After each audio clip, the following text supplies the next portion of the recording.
شروع اللہ کا نام لے کر جو بڑا مہربان نہایت رحم والا ہے۔ طٰہٰ، اے نبی صلی اللہ علیہ وآلہ وسلم، ہم نے تم پر قرآن اس لیے نازل نہیں کیا کہ تم مشقت میں پڑ جاؤ، مگر ہر اس شخص کی نصیحت کے لیے نازل کیا ہے جو خوف رکھتا ہے۔ یہ اس ذات کا اتارا ہوا ہے جس نے زمین اور اونچے اونچے آسمان بنائے، یعنی رحمان، جو عرش پر جلوہ افروز ہوا۔ جو کچھ آسمانوں میں ہے اور جو کچھ زمین میں ہے اور جو کچھ ان دونوں کے بیچ میں ہے اور جو کچھ مٹی کے نیچے ہے، سب اسی کا ہے۔ اور اگر تم پکار کر بات کہو تو کیا ہے، وہ تو آہستہ کہی ہوئی اور نہایت پوشیدہ بات تک کو جانتا ہے۔ اللہ وہ معبود برحق ہے کہ اس کے سوا کوئی معبود نہیں ہے، اس کے سب نام اچھے ہیں۔ اور کیا تمہیں موسیٰ کے حال کی خبر ملی ہے؟ جب انہوں نے آگ دیکھی تو اپنے گھر والوں سے کہا کہ تم یہاں ٹھہرو، میں نے آگ دیکھی ہے، میں وہاں جاتا ہوں، شاید اس میں سے میں تمہارے پاس انگارہ لاؤں یا آگ کے مقام سے اپنا رستہ معلوم کر سکوں۔ پھر جب وہ وہاں پہنچے تو آواز آئی کہ اے موسیٰ، میں تو تمہارا پروردگار ہوں، تو اپنے جوتے اتار دو، تم یہاں پاک میدان یعنی طویٰ میں ہو، اور میں نے تم کو منتخب کر لیا ہے، تو جو حکم دیا جائے اسے سنو۔ بے شک میں ہی اللہ ہوں، میرے سوا کوئی معبود نہیں، تو میری عبادت کیا کرو اور میری یاد کے لیے نماز پڑھا کرو۔ قیامت یقیناً آنے والی ہے، میں چاہتا ہوں کہ اس کے وقت کو پوشیدہ رکھوں تاکہ ہر شخص جو کوشش کرے اس کا بدلہ پائے۔ تو جو شخص اس پر ایمان نہیں رکھتا اور اپنی خواہش کے پیچھے چلتا ہے، کہیں تم کو اس کے یقین سے روک نہ دے، تو اس صورت میں تم ہلاک ہو جاؤ۔ اور اے موسیٰ، یہ تمہارے داہنے ہاتھ میں کیا ہے؟ انہوں نے کہا، یہ میری لاٹھی ہے، اس پر میں ٹیک لگاتا ہوں اور اس سے اپنی بکریوں کے لیے پتے جھاڑتا ہوں، اور اس میں میرے اور بھی کئی فائدے ہیں۔ فرمایا کہ موسیٰ اسے زمین پر ڈال دو، تو انہوں نے اس کو ڈال دیا اور وہ یکا یک سانپ بن کر دوڑنے لگا۔ فرمایا کہ اسے پکڑ لو اور ڈرنا مت، ہم اس کو ابھی اس کی پہلی حالت پر لوٹا دیں گے، اور اپنا ہاتھ اپنی بغل میں دبا لو کہ وہ کسی عیب و بیماری کے بغیر سفید چمکتا دمکتا نکلے گا۔ یہ دوسری نشانی ہے تاکہ ہم تمہیں اپنے بڑے بڑے نشانات دکھائیں۔ تم فرعون کے پاس جاؤ کہ وہ سرکش ہو رہا ہے۔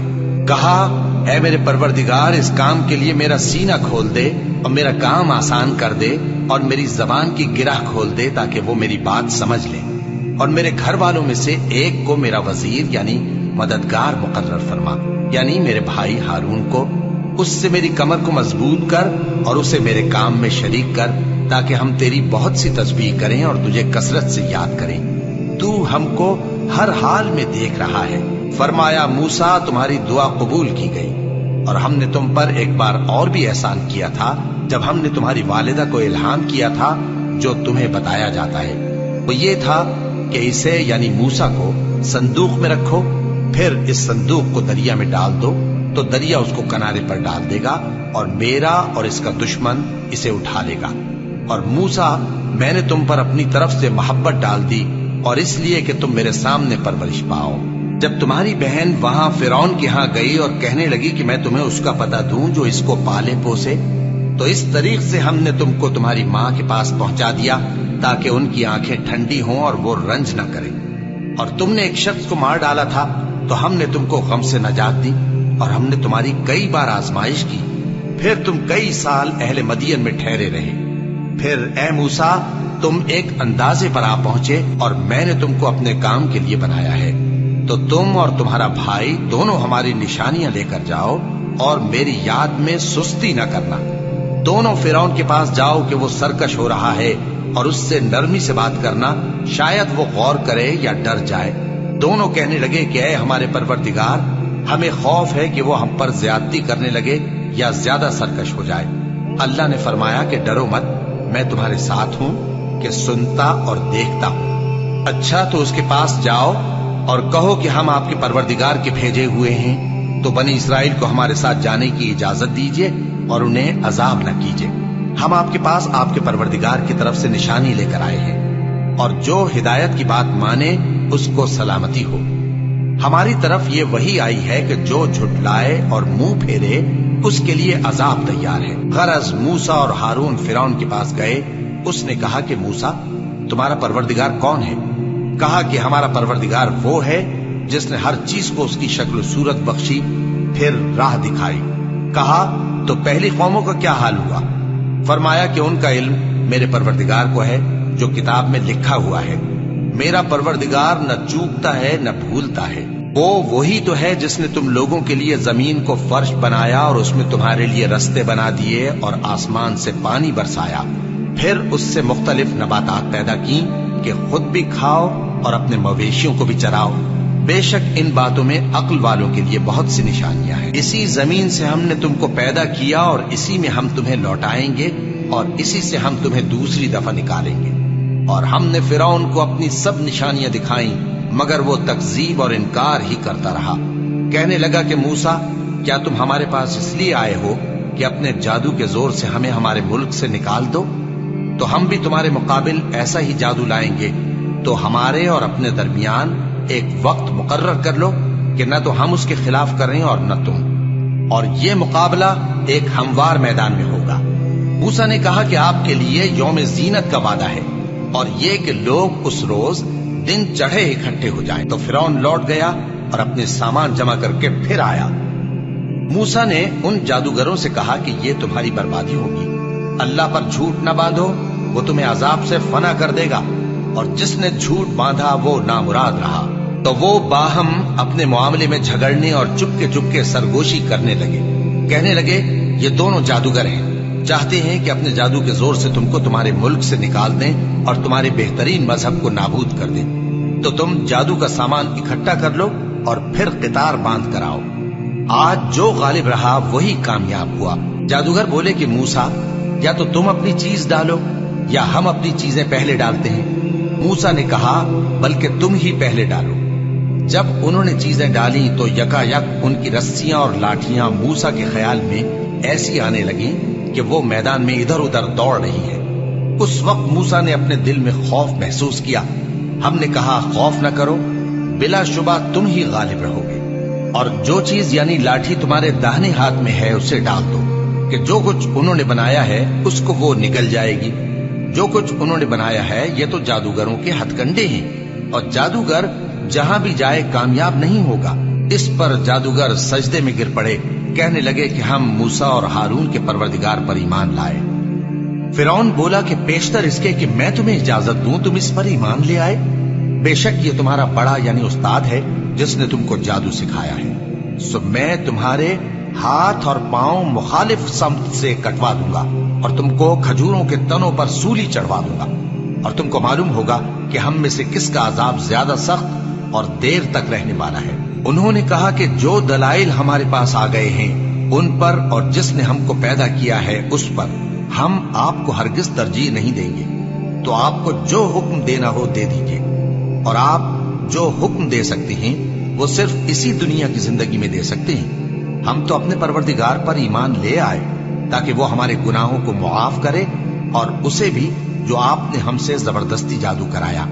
और अल्लाह सबसे अच्छा है और हमेशा बाकी रहने वाला है। जो शख्स अपने परवरदिगार के पास गुनाहगार होकर आएगा तो उसके लिए जहन्नम है जिसमें न वो मरेगा न जिएगा, और जो उसके रूबरू ईमानदार होकर आएगा और अमल भी नेक किए होंगे तो ऐसे लोगों के लिए ऊंचे ऊंचे दर्जे हैं, यानी हमेशा रहने के बाग जिनके नीचे नहरें बह रही हैं, हमेशा उनमें रहेंगे।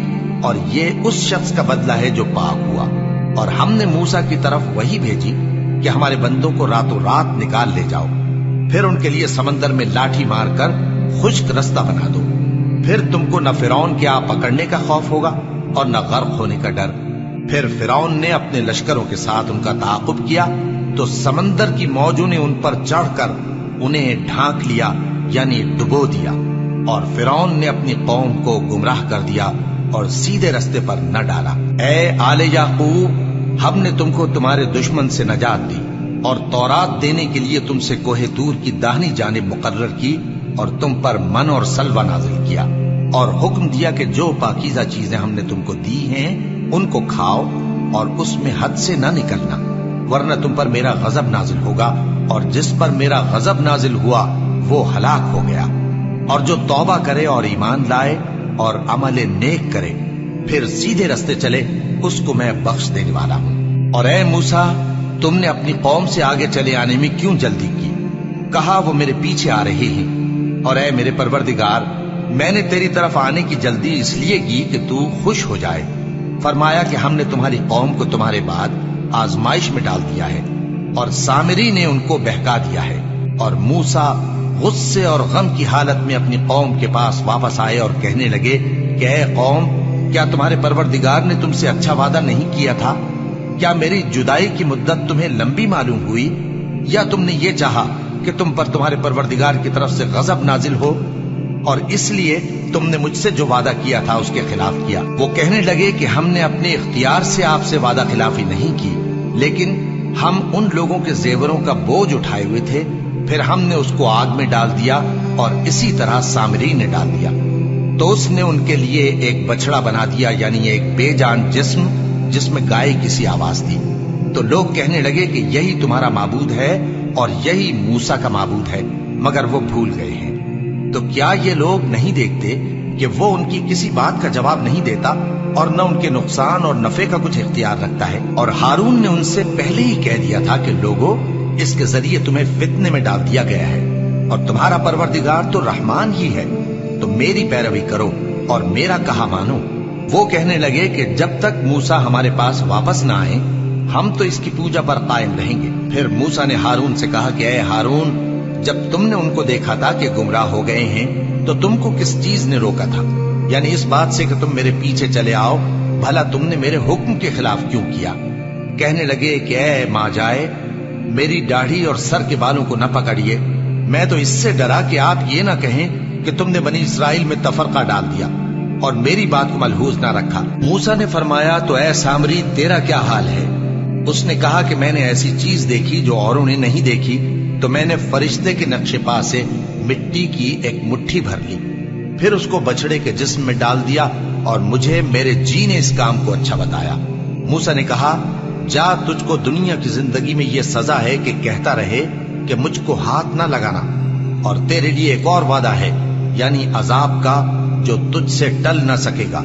और जिस माबूद की पूजा पर तू जमा हुआ था उसको देख, हम उसे जला देंगे, फिर उसकी राख को उड़ाकर दरिया में बखेर देंगे। तुम्हारा माबूद तो अल्लाह ही है, जिसके सिवा कोई माबूद नहीं, उसका इल्म हर चीज पर मुहीत है। इस तरह हम तुमसे वो हालात बयान करते हैं जो गुजर चुके हैं, और हमने तुम्हें अपने पास से नसीहत की किताब अता फरमाई है।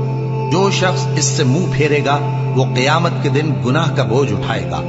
ऐसे लोग हमेशा इस अजाब में मुब्तला रहेंगे, और ये बोझ क़यामत के रोज उनके लिए बुरा होगा, जिस रोज सूर फूंका जाएगा, और हम गुनाहगारों को यूं इकट्ठा करेंगे कि उनकी आंखें नीली नीली होंगी। तो वो आपस में आहिस्ता आहिस्ता कहेंगे कि तुम दुनिया में सिर्फ 10 ही दिन रहे हो, जो बातें ये करेंगे हम खूब जानते हैं।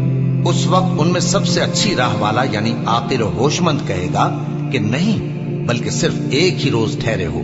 और ऐ नबी सल्लल्लाहु अलैहि वसल्लम, लोग तुमसे पहाड़ों के बारे में दरियाफ्त करते हैं, कह दो कि मेरा रब उनको राख बनाकर बखेर देगा, फिर जमीन को हमवार मैदान कर छोड़ेगा, जिसमें तुम कोई नशेबो फराज न देखोगे।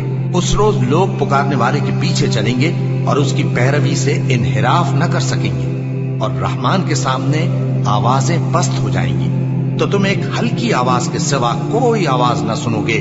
उस रोज किसी की सिफारिश कुछ फायदा न देगी, मगर उस शख्स की जिसे रहमान इजाजत दे और उसकी बात को पसंद फरमाए। जो कुछ उनके आगे है और जो कुछ उनके पीछे है वो उसको जानता है, और वो अपने इल्म से अल्लाह के इल्म का इहाता नहीं कर सकते। और उस जिंदा व कायम के रूबरू मुंह लटक जाएंगे, और जिसने जुल्म का बोझ उठाया वो नामुराद रहा। और जो नेक काम करेगा और मोमिन भी होगा तो उसको न जुल्म का खौफ होगा और न नुकसान का। और हमने इसको इसी तरह का कुरान अरबी नाजिल किया है, और इसमें तरह तरह के डरावे बयान कर दिए हैं, ताकि लोग परहेजगार बने या अल्लाह उनके लिए नसीहत पैदा कर दे। तो अल्लाह जो सच्चा बादशाह है, आली कद्र है, और कुरान की वही जो तुम्हारी तरफ भेजी जाती है उसके पूरा होने से पहले कुरान के पढ़ने में जल्दी न किया करो, और दुआ करो कि मेरे परवरदिगार मुझे और ज्यादा इल्म दे। और हमने पहले आदम से अहद लिया था, मगर वो उसे भूल गए, और हमने उनमें इरादे की पुख्तगी न पाई। और जब हमने फरिश्तों से कहा कि आदम के आगे सजदा करो, تو سب سجدے میں گر پڑے مگر ابلیس نے انکار کیا۔ اس پر ہم نے فرمایا کہ آدم، یہ تمہارا اور تمہاری بیوی کا دشمن ہے، تو یہ کہیں تم دونوں کو بہشت سے نہ نکلوا دے، پھر تم تکلیف میں پڑ جاؤ۔ یہاں تم کو یہ آسائش ہے کہ نہ بھوکے رہو نہ ننگے، اور یہ کہ نہ پیاسے رہو اور نہ دھوپ کھاؤ۔ پھر شیطان نے ان کے دل میں وسوسہ ڈالا اور کہا کہ آدم، بھلا میں تم کو ایسا درخت بتاؤں جو ہمیشہ کی زندگی کا باعث ہو اور ایسی بادشاہت کہ کبھی زائل نہ ہو؟ سو دونوں نے اس درخت کا پھل کھا لیا تو ان پر ان کی شرم گاہیں ظاہر ہو گئیں اور وہ اپنے اوپر بہشت کے پتے چپکانے لگے۔ اور آدم نے اپنے پروردگار کے حکم کے خلاف کیا تو وہ اپنے مقصد سے بے راہ ہو گئے۔ پھر ان کے پروردگار نے ان کو نوازا تو ان پر مہربانی سے توجہ فرمائی اور سیدھی راہ بتائی۔ فرمایا کہ تم دونوں یہاں سے نیچے اتر جاؤ، تم میں بعض کے دشمن ہوں گے، پھر اگر میری طرف سے تمہارے پاس ہدایت آئے تو جو شخص میری ہدایت کی پیروی کرے گا وہ نہ گمراہ ہوگا اور نہ تکلیف میں پڑے گا، اور جو میری نصیحت سے منہ پھیرے گا اس کی زندگی تنگ ہو جائے گی، اور قیامت کو ہم اسے اندھا کر کے اٹھائیں گے۔ وہ کہے گا کہ میرے پروردگار، تو نے مجھے اندھا کر کے کیوں اٹھایا؟ میں تو دیکھتا بھالتا تھا۔ اللہ فرمائے گا کہ ایسا ہی چاہیے تھا، تیرے پاس ہماری آیتیں آئیں تو تو نے ان کو بھلا دیا، اسی طرح آج ہم تجھ کو بھلا دیں گے۔ اور جو شخص حد سے نکل جائے اور اپنے پروردگار کی آیتوں پر ایمان نہ لائے، ہم اس کو ایسا ہی بدلہ دیتے ہیں، اور آخرت کا عذاب بہت سخت اور ہمیشہ باقی رہنے والا ہے۔ تو کیا یہ بات ان لوگوں کے لیے موجب ہدایت نہ ہوئی کہ ہم ان سے پہلے بہت سے فرقوں کو ہلاک کر چکے ہیں جن کے رہنے کے مقامات میں یہ چلتے پھرتے ہیں؟ عقل والوں کے لیے اس میں بہت سی نشانیاں ہیں۔ اور اگر ایک بات تمہارے پروردگار کی طرف سے پہلے صادر اور جزائے اعمال کے لیے ایک میعاد مقرر نہ ہو چکی ہوتی تو نزول عذاب لازم ہو جاتا۔ بس جو کچھ یہ بکواس کرتے ہیں اس پر صبر کرو، اور سورج کے نکلنے سے پہلے اور اس کے غروب ہونے سے پہلے اپنے پروردگار کی تسبیح و تحمید کیا کرو، اور رات کی کچھ گھڑیوں میں بھی اس کی تسبیح کیا کرو، اور دن کے مختلف اوقات یعنی دوپہر کے وقت بھی، تاکہ تم خوش ہو جاؤ۔ اور کئی طرح کے لوگوں کو جو ہم نے دنیا کی زندگی میں آرائش کی چیزوں سے نوازا ہے تاکہ ان کی آزمائش کریں، ان پر نگاہ نہ کرنا، اور تمہارے پروردگار کی عطا فرمائی ہوئی روزی بہت بہتر اور باقی رہنے والی ہے۔ اور اپنے گھر والوں کو نماز کا حکم کرو اور اس پر قائم رہو۔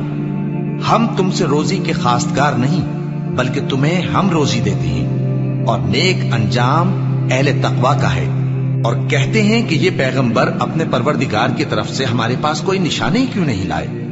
کیا ان کے پاس پہلی کتابوں کی نشانی نہیں آئی؟